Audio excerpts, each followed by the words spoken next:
pour ne pas sombrer, ce moment fébrile où on espère secrètement que l'enfant apeuré réside au plus profond de notre être, saura secourir, mais il n'en saura rien.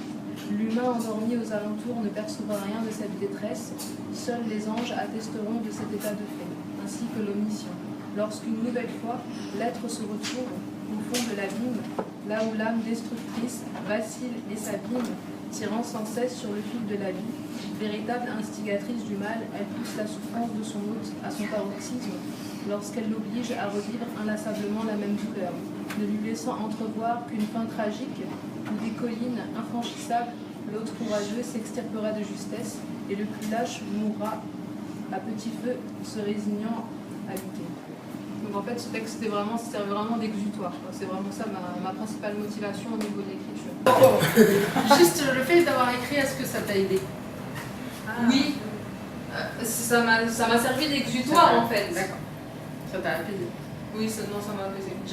L'épreuve une partie est passée, donc ça m'a apaisé, mais vraiment écrire, le fait de sortir tout ce qu'on a à l'intérieur et le fait aussi de voir que des gens se reconnaissent. Parce que moi, je me rappelle, j'avais déjà à la base écrit un tout petit passage. Je l'avais mis sur Facebook, tellement pas bien ce soir-là, je ne l'ai pas lancé, je me suis dit bon, ça y est.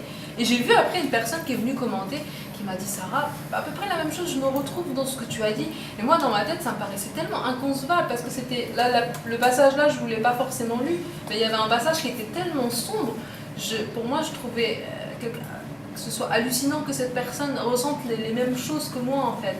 Ça m'a vraiment, ça m'a touchée. Je me suis dit en fin de compte, moi, au niveau de ma petite personne, il y a des gens qui vivent. Après, ça remet aussi dans un contexte qui vit pire ou égal. Donc après, on se dit, bon, alhamdoulilah, il y a d'autres personnes qui vivent ça. Donc après, donc continue, voilà. Relativiser et puis continuer aussi. Ouais, c'est ça. D'autres questions? Mais si tu veux écrire, lance-toi, il n'y a pas de problème. Même ta sœur ou tout le monde. En fin de compte, quand différentes personnes vous lisent, ça peut aussi les aider. Des fois, vous ne pouvez pas savoir l'impact que ça a sur eux, mais ça peut aussi, eux, les relever. Oui, voilà, c'est ça. Il y a plein de choses que j'ai pas lues, mais bon, après, j'aime pas lire mes notes, mais c'est ce que je voulais dire, vraiment, c'est vrai que l'écriture a un impact énorme, quoi. Ça fait tellement bien de se retrouver dans un écrit, c'est ce que je voulais dire, c'est qu'il y a plusieurs mois de ça, j'ai rencontré une personne, je lui ai dit, écoute, je fais partie du cercle des auteurs, j'écris.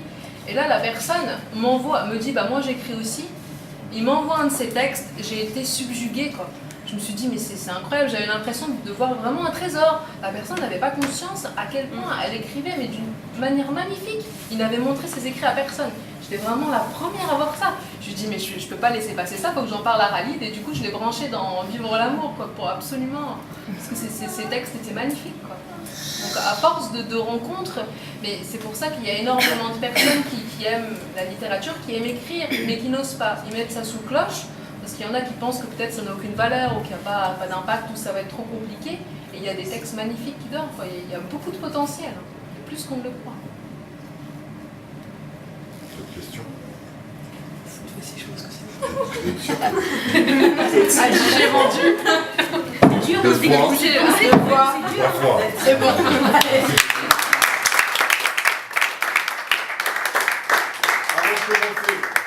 Présentation de deux assos, un événement et une assos.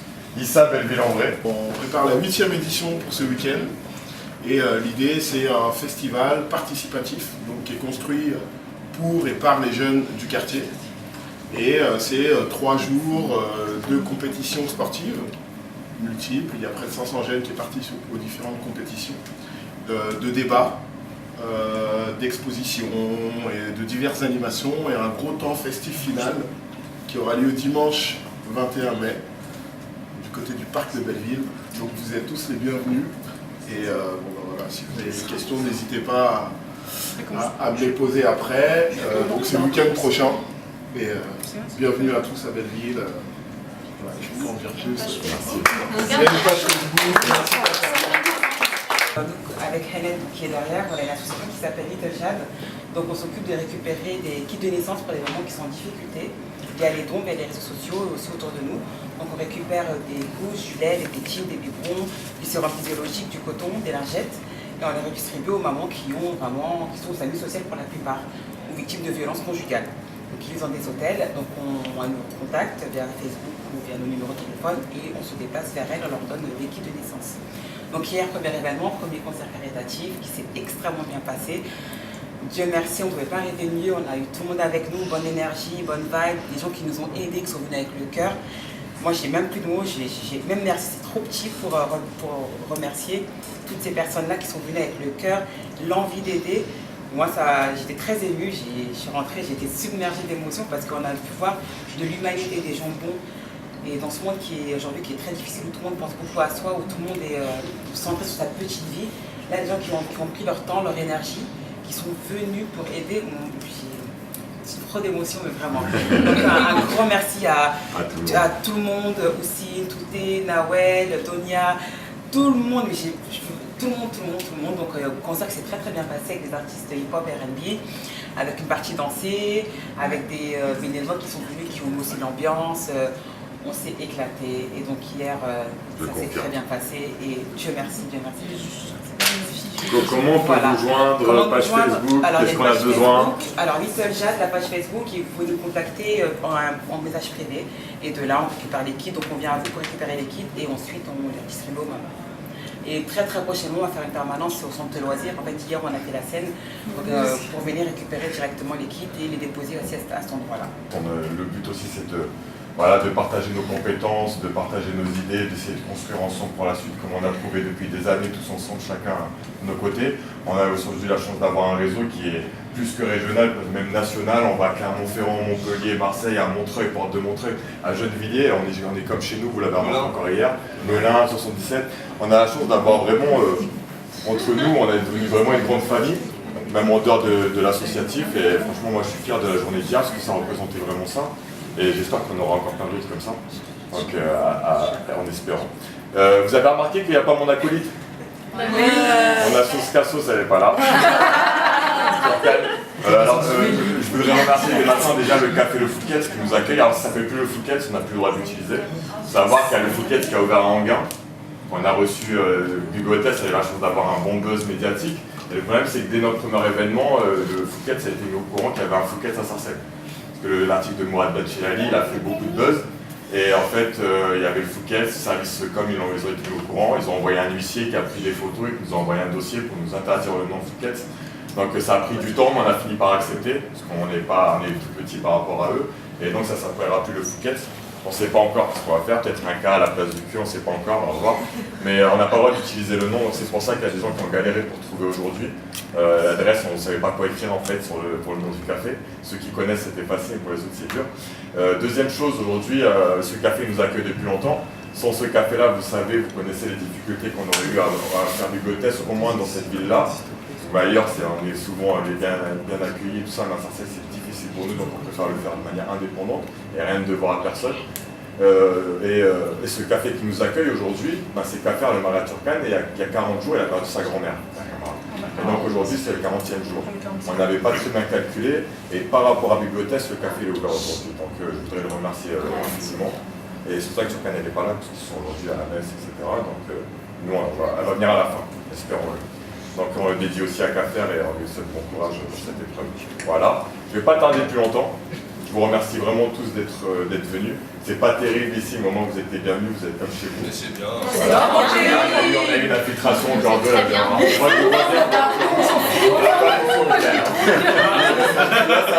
Je voulais pas qu'on le fasse en plus, il a voulu mettre son doigt, il y avait de l'eau qui a coulé.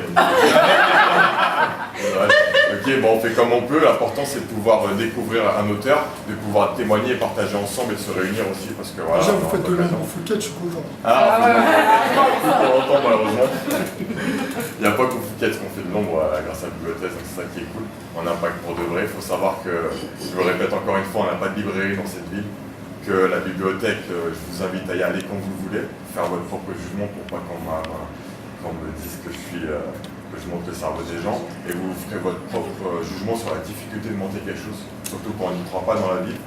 Et je voulais aussi prouver aux décisionnaires qui font tout ça que oui, la culture ça nous intéresse, partager ça nous intéresse, débattre ça nous intéresse, et qu'on n'est pas des cerveaux vides. Au contraire, on a beaucoup de choses à dire, et bien plus pertinent que les journalistes et les médias parfois. Donc voilà. Aujourd'hui, j'ai la chance d'être sur France Maghreb avec Sabrina, ceux qui le savent. On tient une chronique hebdomadaire chacun, etc. C'est un nouveau tremplin, c'est une chance pour nous. Il faut le savoir, on est bénévole, on n'est pas payé. C'est vraiment un kiff qu'on fait là-bas. Comme vous l'avez vu, j'espère qu'on essaye au moins, on met en avant notre réseau, on met en avant les hommes de l'ombre, etc. C'est notre but, on va essayer en tout cas pour ma part, de faire ça jusqu'à la fin, de ne pas changer sur France Maghreb. Et espérons pour d'autres trucs, je ne suis pas fermé pour d'autres médias, on verra avec la suite. Je vais arrêter là. Je vais présenter Sabrina, comme je vous disais, la transition, elle est aussi chroniqueuse sur France Maghreb. Elle a aussi participé à Vivre l'épreuve avec les 19 autres auteurs. Okay. Et elle a écrit son premier livre qui s'appelle Pensées et poèmes d'une artiste. Elle va se présenter, elle va présenter son livre, elle va vous dire pourquoi elle a écrit ça, et après vous pourrez vous poser une question tranquillement, on pourra débattre, et à la fin il y aura un goûter. Toujours les tiramisu à 2 €, il y a les petits croissants, il n'y en a plus beaucoup, et à la fin il y aura un goûter gratuit quand même. Merci à tous et merci à vous. Tu as parlé de ton métier, mais c'est quoi tu peux me donner, c'est quoi ton métier de base? Thérapeute. T'es thérapeute, d'accord. Donc l'écriture, c'est ton art en fait, c'est ce que tu fais à côté, c'est ta passion. Et idéalement, tu aimerais en faire ton métier par la suite si tu vois que ça prend plus de place, que du coup... Ça peut pas prendre plus de place que ça peut dire parce que je suis rédactrice, donc j'écris. En fait, j'ai plein de casquettes et je jongle avec toutes ces casquettes-là en fait. Et j'aime écrire, je veux que ça puisse rester de l'amour en fait. Et que je ne sois pas dans l'obligation de produire parce que j'ai signé et qu'il faut que je sorte 3 livres avant, dans les 3 ans par exemple. Donc pour moi je vous l'ai dit, c'est trop sacré. Par contre, ce que j'ai peut-être pas dit, c'est que j'espère, en tout cas je suis en train de tout faire pour, c'est en train de se faire. Je vais essayer de mettre en fait sur accompagner à la guitare quelques-uns des écrits, voilà, pour les offrir dans le cadre de la sortie du livre Inch'Allah. Tu as dit samedi prochain, tu fais une autre intervention à Paris. Là, ou dans quel cadre? Non, pour mon livre au Panama Café, dimanche prochain aussi, décidément le dimanche. Et tu seras accompagnée à la guitare? Je serai accompagnée à la guitare. Ouais, franchement, c'est un autre truc. Oui, c'est Sabrina Gassini. Quelle question? Ça va. Et sur ta page Facebook, il y a un passage que tu lis avec la guitare en oui, accompagnement. parce qu'il y a, je crois, il y a 2 semaines, un truc comme ça, j'ai fait un passage dans un autre endroit et j'étais accompagnée à la guitare. C'est un peu sombre comment c'est filmé, mais ouais. Et donc du coup, j'ai beaucoup pris plaisir et les retours que j'ai aussi dans le sens où les écrits étaient vraiment mis en valeur. Je pense que, comme le disait monsieur au début tout à l'heure, je pense que c'est vrai qu'aujourd'hui on a tellement comment on pourrait dire ça, une éducation musicale, on est là-dedans quoi, que du coup on est peut-être plus facilement touché lorsque ça accompagne. Mais même moi, je dois l'avouer, quand j'ai été accompagnée à la guitare, c'était pas la première fois, une autre fois c'était avec, je sais pas si vous connaissez Rachid Dassi. Et là, cette fois-ci, c'était avec Karim, qui est aussi un interprète. C'est vrai que, pourtant, ce mec je les connais, je me suis sentie portée par le truc. C'était pourtant... J'ai écouté Last Poet. Pardon? Last Poet. Non, je ne Last pas. Poet. Parce que Gene Scott Heron, c'est les Black Panthers. D'accord. T'écoutes, c'est déclamé, Avec plaisir, je le ferai. Donc, en tout cas, c'est vrai que j'aime bien. Puis moi, je suis très mélodie, juste piano, ou juste violon, ou juste guitare. Et du coup, ouais, j'ai kiffé. Franchement, j'ai kiffé. Les gens sont un peu plus captivés quand ils étaient tous, mais il me tient à cœur de donner aussi quand même une lecture à lui. Oui, c'est Tu normal, vois, c'est de la poésie aussi. voilà, mais si on revient à la base, le plus intime pour moi, c'est que chacun puisse lire les écrits. Alors c'est pas pour l'acheter, hein, parce qu'il y en a aussi parfois sur Facebook, je publie beaucoup, je parle vraiment juste de... Tu sais, quand tu es tout seul dans ton coin, que tu prends comme ça, que tu lis, que ça te touche, t'as pas la pudeur en fait que tu peux parfois avoir quand tu es en public en fait. Tu es juste toi et toi-même et cette mise à nu à l'écrit, en fait elle est aussi chez le lecteur. Et je vais conclure avec la dernière citation, parce qu'on me l'a souvent dit. Victime de ma plume, j'écris, car je ne suis qu'une artiste. On me dit que je sais écrire. En réalité, c'est vous qui savez me lire. Voilà, merci beaucoup.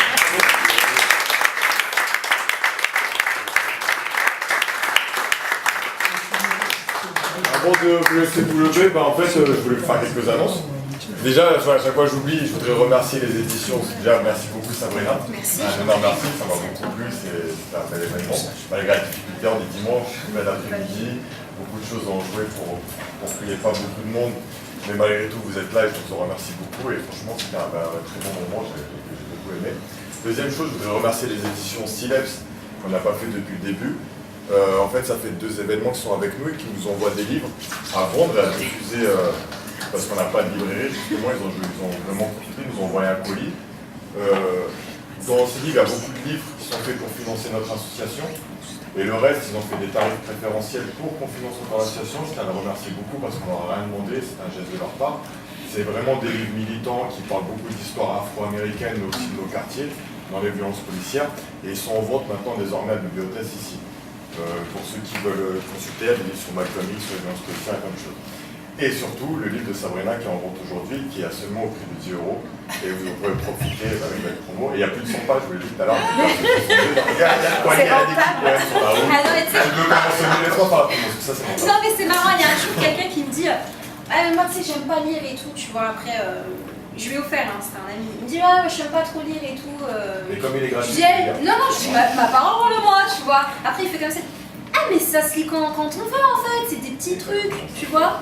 Ah bon vas-y, je vais essayer. Et c'est vrai que c'était volontaire de ma part aussi de ne pas arriver avec un bloc comme ça, de juste de si t'en as lu que 4, t'as essayé et peut-être qu'il y en a qui t'ont touché. S'il y en a un qui te touche sur 100, c'était les tiens quoi. Et je peux vous dire que j'aime pas lire. Oui mais bien sûr. Je vais le sang. Je vais pas le lire, voilà. Donc il y aura une séance d'efficace, de discussion, vous pouvez partager des choses, etc. Je veux remercier aussi tout le monde, mais aussi les anciens qui m'aident depuis longtemps. Parce que depuis très longtemps, j'essaie de faire des projets, c'est pas depuis d'hier, et il y a des anciens qui sont toujours à mes côtés. Déjà Frédéric et là, Serge qui est là, l'ancien de mon quartier, et surtout un grand merci à Nasser et Nabil qui m'ont toujours boosté, qui ont toujours été à mes côtés, partage de réseau, boostage, etc. Et c'est eux qui m'ont donné la force de donner la force aux autres, et je tenais à les remercier. Nabil qui voulait prendre la scène là-bas, on a commencé en artistique, je voudrais, en plus j'avais même pas demandé à Elad, mais il a fait la pro, ça c'est un ancien de chez nous. On va terminer aussi en artistique peut-être, on va demander à Dexter de nous faire un petit son. J'avais écrit il y a largement plus de 15 ans, donc j'habitais dans le 19e, et ça s'adressait aux flics, ça faisait la nuit, tous les chats sont gris, ça m'empêche pas de me faire aigri par les képis, Vilsi, voitures, antennes, gyrophares, roule dans le 19, derrière le seuf, R19, patrouille de keuf, pas de bluff, ces baltringues se distinguent, flingues et verres à la main, loin de tout témoin, se transforme en assassin, les déquises, consommateurs foncés à la 8-6 ou à la 6-66, l'alcool est complice, prisonnier du vice, fini l'année du 9-6, le 9-7, toujours en live, on direct, aïe, le douille, Paul couille, faut me fouille, m'embrouille, la douille chargée, disaient au bout de leur pétard, je peux pas les voir, ah fuck les cops, les robocops, qu'ils écopent, bon cop, la compile anti-cop, dans tous les sex-cops, et puis voilà, et puis plein de trucs comme ça. Disons-nous les choses, nous sommes à Sarcelles, à l'événement Bibliothèse numéro 5, avec l'auteur Sabrina Gassim, artiste. Comment vas-tu ? Ça va, je te remercie. Et toi, comment vas-tu ? Je vais très très bien. En tout cas, je tiens à dire que voilà, certaines de tes lectures, dont le texte dont tu as parlé de tes enfants et amour véritable ou véritable amour, nickel, chapeau. Merci. On va commencer directement par... je vais te poser des questions sous forme de texte, tu vois, sous forme de... Les premières questions en tout cas.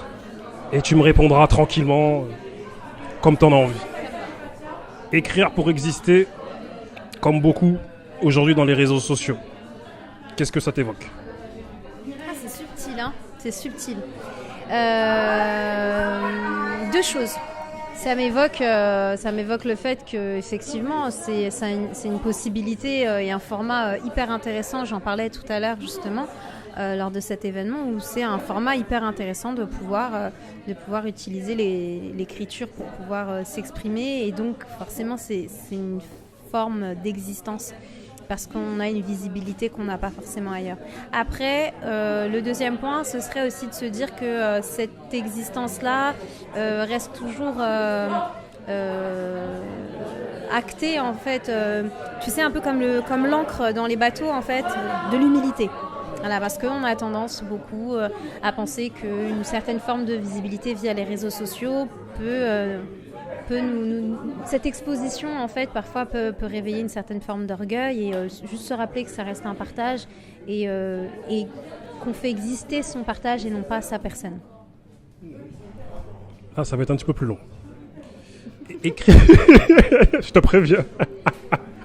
Écrire pour extérioriser, se vider, se décharger. Écrire pour aimer, mieux apprécier l'être humain qui a tendance à se déshumaniser à cause de différents acteurs selon certains.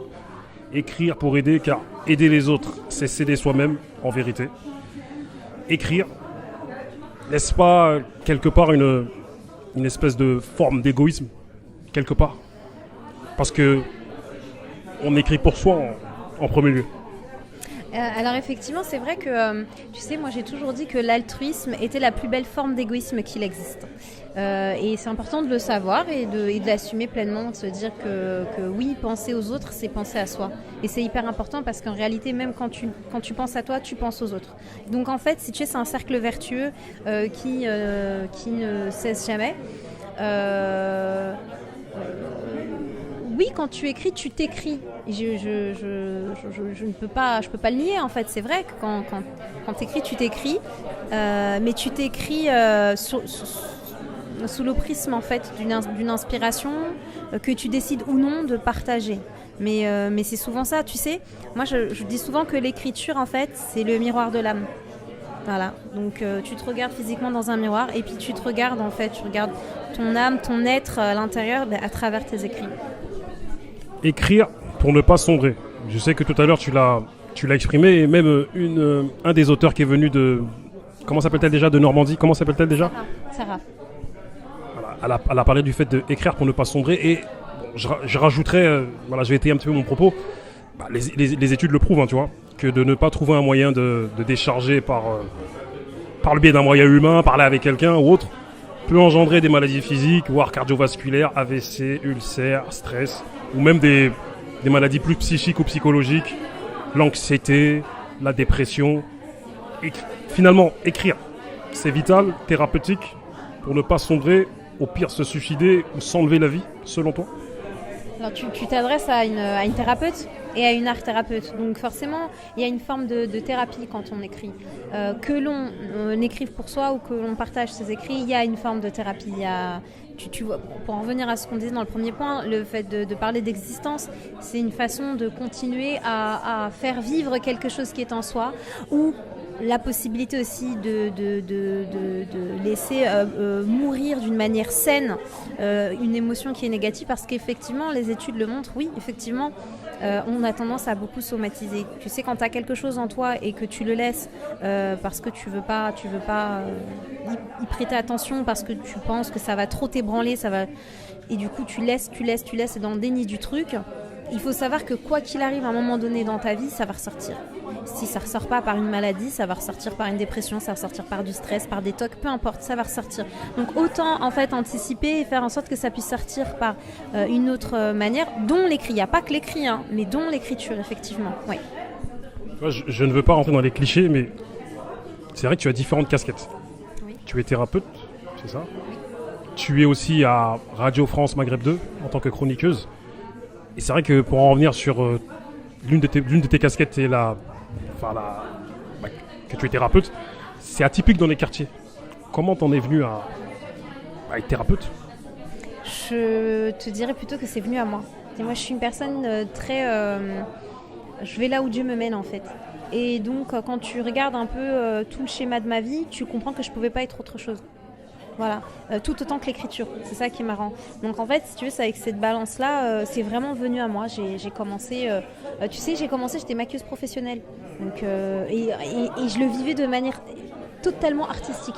Là, quand je maquillais, je disais tout le temps, pour moi, c'est un tableau blanc et je magnifie. Et que l'être humain, il est beau et que mon but, c'est pas du tout de dénaturer un visage. En fait, c'est juste de sublimer la personne avec ses défauts, avec ses qualités. Et puis après, petit à petit, j'ai toujours été attachée au livre et je voulais être bibliothécaire.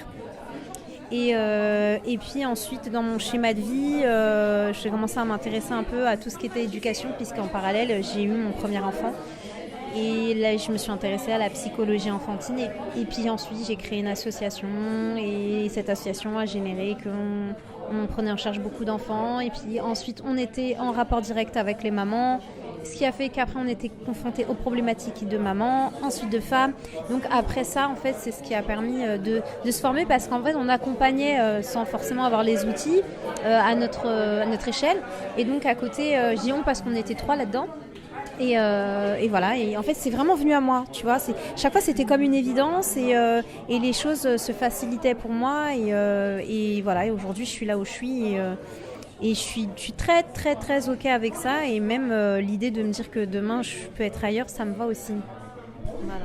Je pense que tu sais que la charge émotionnelle des mots n'est pas à prendre à la légère. Ça c'est une phrase qu'un ami à moi très très proche a écrit il n'y a pas si longtemps.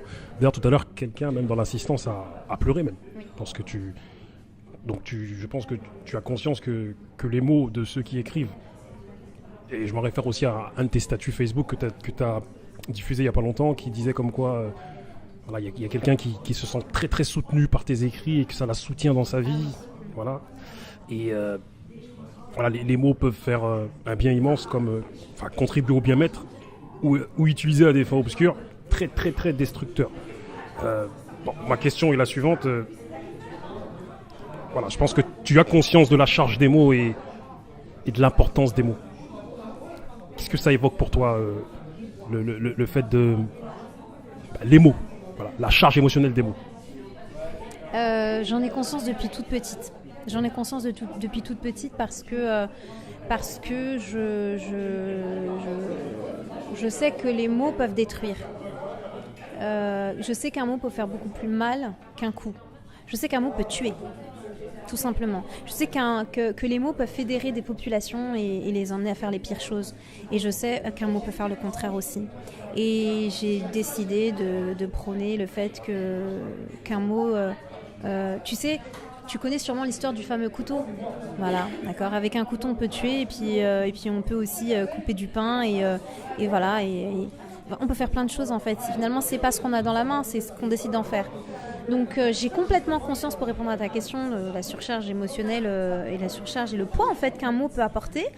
Et en même temps, c'est marrant parce que tu vois, J'essaye en fait de vraiment juste parler de l'humain de manière totalement nue, des passions, de l'âme, de l'obscurité, de l'être, de manière totalement, mais tu sais, dénuée d'artifice en fait, tu vois, et juste avec les mots. Et c'est ce qui touche en fait, et c'est ce qui, comme on pouvait le dire, voilà, certaines personnes, leur faire du bien, y a une résonance, toucher, faire pleurer, mais parfois ce sont des larmes aussi salvatrices. On sait que plus on grandit, plus on mûrit, plus on se rend compte qu'au final, au-delà du physique et de l'apparence, cette vie c'est du soutien psychologique, avec des actes et surtout avec des mots. J'en viens encore à ta conscience. Est-ce que tu as conscience que les mots, en l'occurrence les tiens, dans cette société qui est troublée et troublante pour beaucoup, peut sauver des vies? Alors non seulement j'en ai conscience, j'y ai assisté et je ne veux pas en avoir conscience parce que je veux garder ma ligne de mire, à savoir j'écris et tu sais, c'est comme quelqu'un qui fait du bien, il n'a pas envie de le savoir. Donc je dis pas que je fais du bien, je dis que j'ai envie d'en faire et après je veux pas, voilà. Mais oui, j'ai pu assister à une situation où effectivement ça a sauvé une vie. Il n'y a pas d'autre mot. Et alhamdoulilah, tant mieux, tu vois. Mais je veux pas savoir, en fait. Donc j'en ai conscience, mais je me focalise pas là-dessus. Je me focalise sur le fait de me dire que je demande... Tu sais, quand j'écris, peu importe ce que je produis, quand je dois le partager, je demande toujours à Dieu, donc que ce soit dans un magazine, dans un livre ou autre, je demande toujours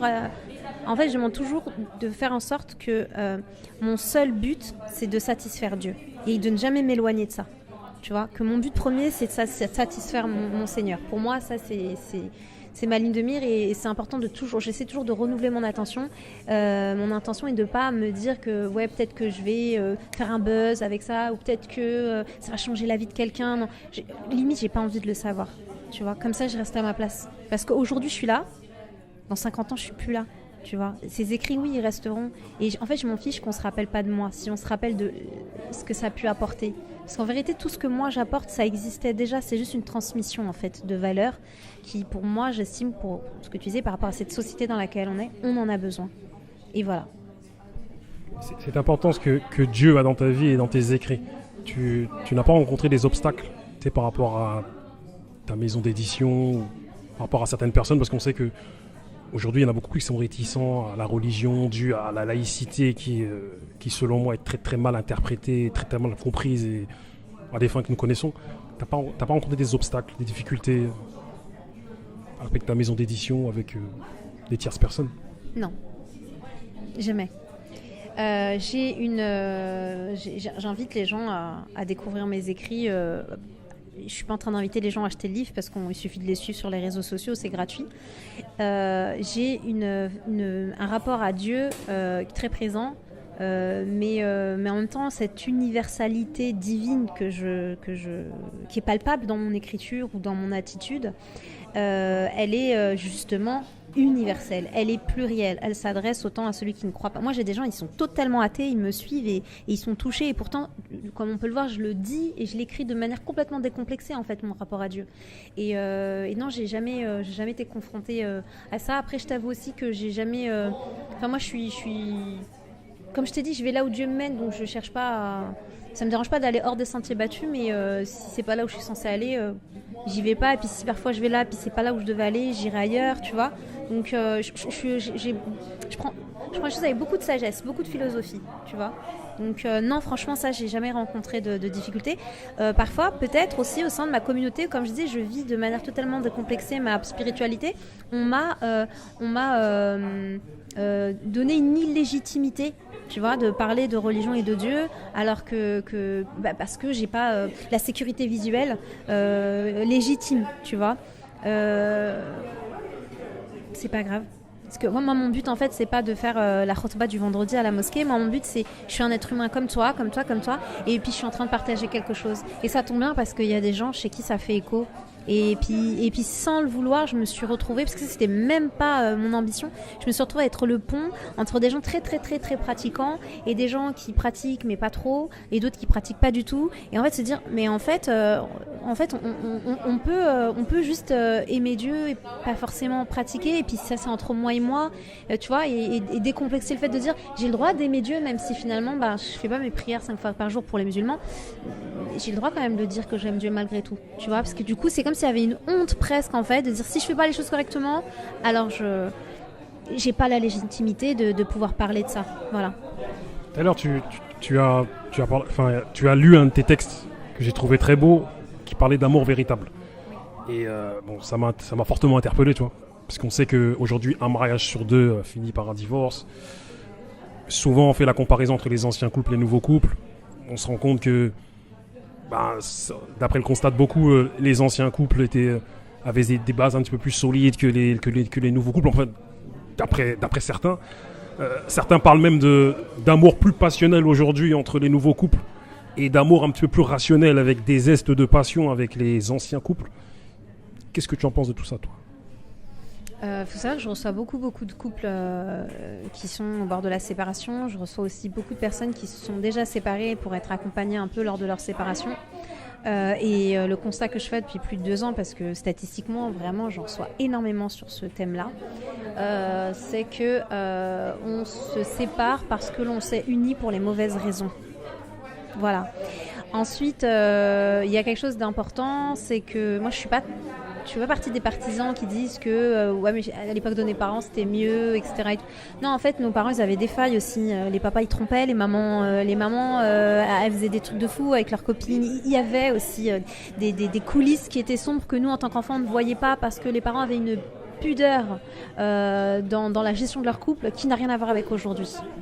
Excuse-moi de te couper, mais tu ne dis pas qu'avant les gens s'unissaient comment dire, avec des objectifs qui étaient communs, c'est-à-dire tout le monde avait les mêmes objectifs, c'est-à-dire avoir des enfants, une maison, se marier, élever ses enfants, et que aujourd'hui les objectifs ont, comme tu le dis, hein, tu reçois beaucoup de couples qui se sont unis pour de mauvaises raisons. Et je vais aller dans la caricature, hein. Des fois même des gens ils s'unissent juste parce que ensemble, au niveau du style vestimentaire, ça colle trop bien, et ils se disent on est beau, on est belle, on est ensemble. Alors en fait, ce qui se passe, c'est que les objectifs sont restés les mêmes et ils se sont individualisés. Tu vois ce que je veux dire, dans le sens où je vais toujours avoir l'objectif de me dire que j'ai envie d'avoir un bon taf, par exemple, et d'avoir une vie matérielle convenable. Mais à côté de ça, moi. Et puis toi aussi. Et puis du coup après, moi, vu que moi j'ai envie d'avoir cette vie matérielle-là comme je l'entends, toi, je parle de matériel mais ça peut être autre chose, hein. Et puis toi de l'autre côté aussi, puis quand après on va se rencontrer, on aura nos objectifs, ils sont tellement individuels qu'on ne les a pas fait communs. En fait, dans un couple, pour moi j'ai toujours dit qu'un couple c'était une entité. Il n'y a que lors d'un couple où deux personnes s'unissent. Et ils ne s'unissent comme s'ils n'étaient qu'un. Il n'y a que à ce moment précis. Donc tu ne peux pas être plus intime qu'avec la personne avec qui tu es. Et cette entité-là, elle prend naissance à partir de ce moment-là. Donc forcément, elle doit grandir. Et il faut s'éduquer. Et on ne s'éduque pas. On ne s'éduque pas. Et souvent, par exemple, quand je fais des cercles de réflexion autour du thème du couple, et je dis souvent aux gens, je leur demande qu'est-ce que vous attendez de l'autre ? Et c'est toujours la même chose, on n'a toujours aucun, voire un seul, qui donne la bonne réponse. J'entends beaucoup de choses, j'attends du respect, j'attends de la bienveillance, j'attends de la communication, blablabla, blablabla. Sauf le fait de dire j'attends qu'il soit lui-même. Parce que si tu aimes la personne pour ce qu'elle est, avec ses qualités, ses défauts, elle-même vraiment, une fois que vous vous unissez, tu sais à qui t'as affaire. Et aujourd'hui, on met tellement de masques qu'on en oublie nous-mêmes qui l'on est. Donc forcément, déjà, tu sais même plus qui tu es. Comment est-ce que tu attends d'une personne qu'elle nourrisse quelque chose que toi-même, tu sais même pas ce que tu veux. Tu vois ? Tu ne dis pas que les réseaux sociaux ont contribué au fait que les rapports aujourd'hui sont très faussés entre les gens. Tu vois, si on s'en réfère à ce que tu racontes... Voilà, on sait que le fait d'être dans une espèce de monde virtuel avec Facebook, avec Instagram et ci et ça, est-ce que ça n'a pas, faussé les rapports, mais bien comme il faut, si puis-je dire ? Je te dirais que Facebook, c'est un peu comme l'histoire du couteau. C'est comment est-ce que tu l'utilises et qu'est-ce que tu en fais. Et donc voilà. Et non, je pense que...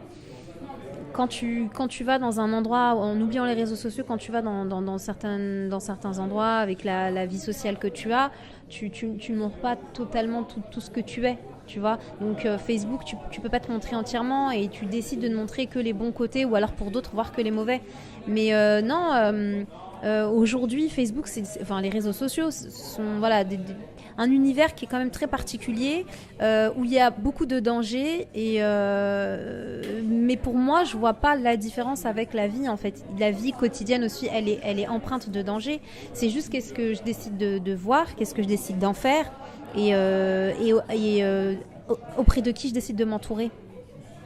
Donc voilà, après si mon but c'est de rencontrer quelqu'un via les réseaux sociaux, il faut que je le sache en âme et conscience et que je sache où je pose les pieds avec le temps. Il y a des vraies unions, hein. Moi je connais un couple et tout, elle vient d'avoir son enfant, ils se sont mariés, ils se connaissaient pas du tout, ça s'est fait via les réseaux sociaux. Ça arrive, mais effectivement il n'y a pas que ça. On se cache beaucoup trop. En fait, tu sais, l'écran c'est encore un autre masque. En plus, voilà. Je vais te dire en fait que, parle-nous un petit peu de ton livre, mais en vérité, vu que ton livre parle de la vie, on en a parlé en fait. Mais voilà, d'après les démonstrations que tu as pu faire au niveau de la lecture tout à l'heure, voilà, on constate que tes thèmes de prédilection, voilà, c'est les relations humaines, les enfants, l'amour. Parle-nous un petit peu de tes thèmes de prédilection que tu défends et aussi ton livre tout à l'heure, lorsque tu en as parlé, tu as fait en sorte qu'au niveau au niveau de tes textes, ça soit pas compact et que ce soit plus accessible. Dis-nous pourquoi. Je l'ai volontairement fait parce que j'avais envie de comme je le disais, notre vie est une succession d'émotions et on la compartimente pas, on peut pas compartimenter ça, c'est pas possible. Tu l'as pas fait aussi par rapport à ceux qui n'aiment pas lire, parce qu'on sait que les milieux dans lesquels nous sommes issus, il y a des gens qui aiment lire plus qu'on ne le pense. Il y a aussi des gens qui n'aiment pas lire. Alors qu'on sait que la France est un pays littéraire, c'est-à-dire que tu vas dans le train, dans le métro, les gens sont en train de lire des romans. C'est pour les gens qui n'aiment pas lire que tu as un petit peu espacé plus tes textes au niveau de ton livre. Pas particulièrement, parce que j'ai voulu rester fidèle à ce que je suis. Donc j'ai juste décidé de continuer à être ce que je suis et de le proposer tel quel. Par contre, pour la petite anecdote, c'est vrai, sur les réseaux sociaux, j'ai eu beaucoup de retours de personnes qui n'aimaient pas lire, qui n'aimaient pas écrire et qui se sont mis à l'écriture et qui ont fait de très belles productions, qui se sont remis à la lecture.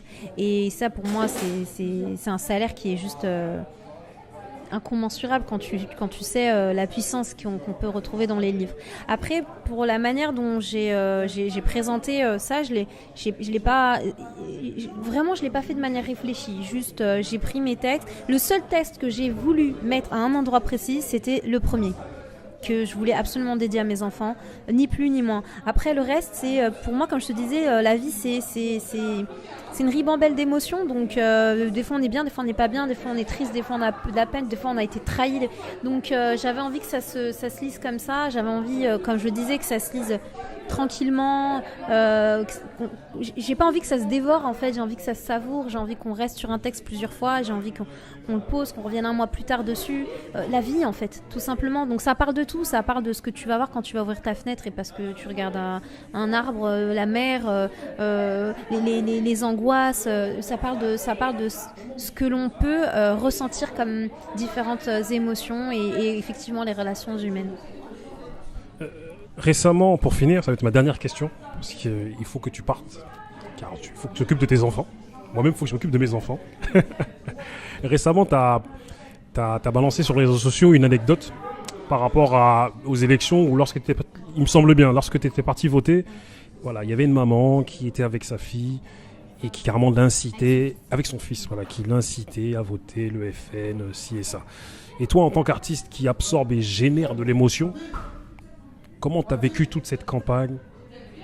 Là, on sait que aujourd'hui, c'est M. Macron, il a eu sa passation aujourd'hui, voilà, avec tous les rebondissements qu'il y a eu et toute cette parole qui s'est libérée, notamment raciste. Comment toi, en tant qu'artiste, en tant qu'artiste, tu as vécu tout ça? Comme je disais tout à l'heure, j'essaie toujours de vivre les choses avec beaucoup de sagesse et beaucoup de philosophie. Je sais que nous avons un poids et donc j'essaye à ma hauteur en fait, de contribuer à apporter ce poids. Mais ce n'est pas tout. J'essaye vraiment de me dire que... En fait, si tu veux, j'attends pas des autres quelque chose. Je le fais à mon échelle. Donc oui, c'est pas national. Oui, ça va pas être un truc de fou. Oui, je vais peut-être pas toucher 4 millions de personnes. Mais ne serait-ce que 4 personnes, c'est énorme. Tu vois, 400 personnes, c'est énorme. Voilà, j'essaye, moi, en tant qu'artiste, effectivement, et puis ça va de pair avec ce que je fais aussi dans la vie. Donc,